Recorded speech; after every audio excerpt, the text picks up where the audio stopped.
تھوڑی سی آج کھل کے بات کرنا چاہتا ہوں, لمبی بات بھی نہیں کروں گا, اور اگر کسی کو میرے سے اختلاف ہو تو مجھے معاف فرما دیں, اس لیے کہ میں یہ کشمیر پر سیمیناروں میں تقریریں کر کر کے اب تنگ آ چکا ہوں. مجھے کبھی کبھی ایسا لگتا ہے کہ میں جھوٹ بول رہا ہوں اور کشمیریوں کے ساتھ وہ کام کر رہا ہوں, وہ دھوکہ دے رہا ہوں جو بڑے بڑے لوگ کرتے ہیں. تو اس لیے اگر میری گزارشات کسی کو بری لگیں تو معاف کر دیں, اگر نہیں معاف کرتے تو پھر جو کچھ کرنا کر لیں. بات دراصل یہ ہے کہ یہ جو سلسلہ چل رہا ہے خاص طور پہ 5 اگست 2019 کے بعد سے, اس کے بعد جمعے کے جمعے ایک احتجاج کا سلسلہ شروع کیا تھا وزیر اعظم عمران خان نے.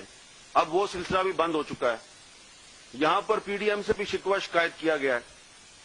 تو اگر یہاں پہ وزیر اعظم آزاد کشمیر راجہ فاروق حیدر صاحب موجود ہوتے تو میں زیادہ کھل کر بات کرتا, لیکن اب وہ کیونکہ موجود نہیں ہے تو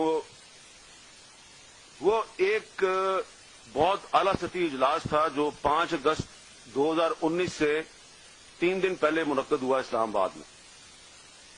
اس اجلاس میں راجہ فاروق حیدر صاحب کو یہ بتا دیا گیا تھا کہ اگلے 2-3 دن میں مقبوضہ جموں کشمیر میں کیا ہونے والا ہے.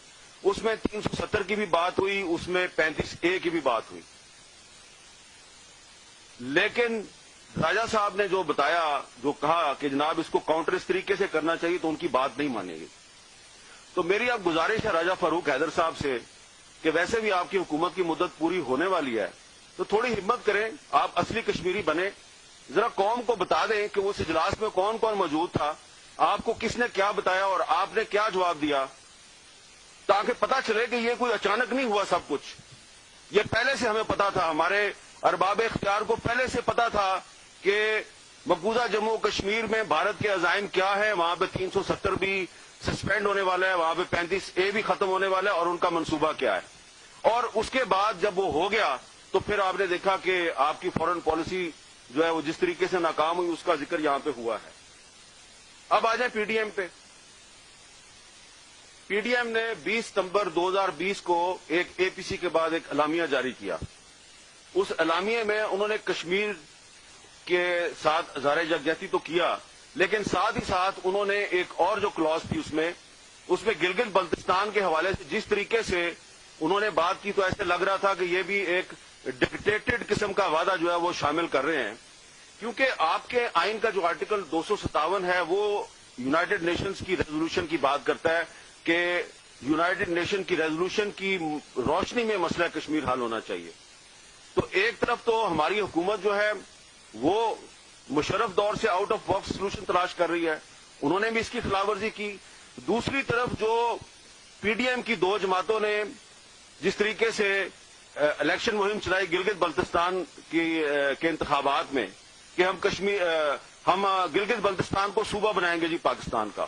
آپ بالکل گلگت بلتستان کے آئینی حقوق کی بات کریں, آپ ان کے رائٹس ان کو ضرور دیں, لیکن جس طریقے سے آپ نے وہ کمپین چلائی تو یو این ریزولوشن کی جو دھجیاں بکھیر دی آپ نے بھی, حکومت نے بھی اس کی پرواہ نہیں کی. حکومت بھی وہی کام کر رہی ہے. وزیر اعظم صاحب جا کے وہاں پہ اعلان کر رہے ہیں کہ میں اس کو صوبہ بناؤں گا, اور اپوزیشن کی 2 پارٹیاں بھی یہی اعلان وہاں پہ کر رہی ہیں.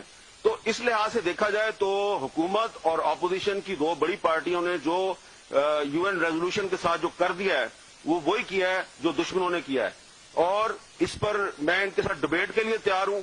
اور انہوں نے دونوں نے ایک بیرونی ایجنڈا جو ہے اس کے تحت جو پریشر تھا ان پر, اس پریشر کے تحت انہوں نے سرنڈر کیا.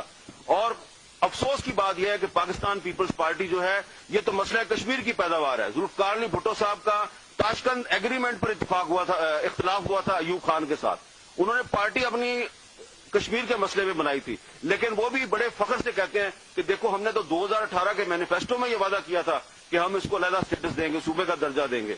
تو یہ جو دونوں پارٹیاں ہیں اور حکومت تحریک انصاف, ان کے کشمیر پالیسی میں کوئی فرق نہیں ہے. ان میں سے جو بھی حکومت میں آئے گا وہ کشمیر میں یہی کچھ کرے گا. اب سب سے بڑی بات جو ہے وہ یہ ہے کہ اب آ رہا ہے آزاد کشمیر کا الیکشن. اب آزاد کشمیر کے الیکشن میں بھی آپ دیکھیں گے تھوڑے دنوں میں کہ ایک طرف تو آپ کو وہاں پہ ایک ہارس ریڈنگ شروع ہونے والی ہے, وہ آپ کو نظر آئے گا, ایک اور تماشا بنے گا کشمیریوں کا, اور پھر آزاد کشمیر کو بھی پاکستان کا صوبہ بنانے کی کوشش اسی الیکشن کے ذریعے شروع ہوگی. اور جب آپ آزاد کشمیر کے بارے میں بھی یہ بات کریں گے تو پھر آپ مجھے بتائیں کہ یو این ریزولوشن کدھر جائے گی. ہم سارے یہاں پہ جو اکٹھے ہوئے ہیں, ہم سب کا اتفاق ہے کہ مسئلہ کشمیر اقوام متحدہ کی قراردادوں کی روشنی میں حل ہونا چاہیے. جب آپ جا کے گلگت بلتستان میں یہ وعدہ کرتے ہیں کہ ہم نے اس کو صوبہ بنانا ہے پاکستان کا, اور اب آپ وہاں پہ کام شروع کر دیا آپ نے کہ صوبہ بنانا ہے ہم نے آزاد کشمیر کو پاکستان کا, تو بات تو ختم ہوگی نا. تو آرٹیکل 257 آئین پاکستان, اس کی آپ سب خلاف ورزی کر رہے ہیں. یہ تمام جو بڑے بڑے ہمارے لیڈر ہیں, ارباب اختیار ہیں, جو بڑے فخر سے کہتے ہیں کہ ہم صوبہ بنائیں گے گلگت بلتستان کو, اور اب آزاد کشمیر میں بھی یہ بات شروع ہو گئی ہے. اسی لیے اسپیکر آزاد کشمیر اسمبلی شاہ غلام قادر صاحب جو ہیں, انہوں نے پچھلے دنوں مظفر آباد میں اس کی مذمت کی ہے کہ اگر میری بھی پارٹی نے یہ کام شروع کیا تو میں اس کا ساتھ نہیں دوں گا. اور اب ایک اور بات, پھڈا سارا یہ ہے کہ ایک نیشنل کنسنسس کی ضرورت ہے. ایک تو میں نے آپ کو بتا دیا کہ آزاد کشمیر کو صوبہ بنائیں, ایک تو اس پہ کنسنسس کروانا ہے. جیسا کہ پہلے ایک میس میں سب کو بلا کے تو گلگت بلتستان پہ بھی کنسنسس ہو گیا تھا, بجائے کہ پارلیمنٹ میں کنسنسس کریں آپ کسی کے میس میں جا کے کنسنسس کر لیتے ہیں. اور اب ایک اور کنسنسس جس کی ضرورت ہے وہ یہ ہے کہ وہ پرویز مشرف کے دور میں جو فارمولا تھا کہ لائن آف کنٹرول کو مستقل بارڈر بنا کر یہ مسئلہ ہی ختم کر دیا جائے, اب انہوں نے اس پہ کنسنسس کروانا ہے. اس پر پی ڈی ایم کی ایک بہت ہی اہم جماعت کے جو بیک ڈور چینل سے مذاکرات ہیں وہ فی الحال تک ناکام ہیں. اس جماعت نے وہ ماننے سے انکار کیا ہے, اسی لیے اتنا بڑا شدید ہو گیا ہے. لیکن اگر 5 فروری کو جیسا کہ نیر بخاری صاحب نے کہا ہے کہ جناب ہم جلسہ کریں گے, تو جلسے میں ذرا بتا دینا وہ ایسے وہ نیر بخاری صاحب کی پارٹی نہیں ہے, ان سے بڑی پارٹی ہے. اگر آپ واقعی کشمیر کے ساتھ اس کے کاز کے ساتھ مخلص ہیں تو 5 فروری کے جلسے میں بتائیں کہ کس نے آپ کو یہ کہا ہے کہ یہ ایل او سی کو مستقل بارڈر بنانے پہ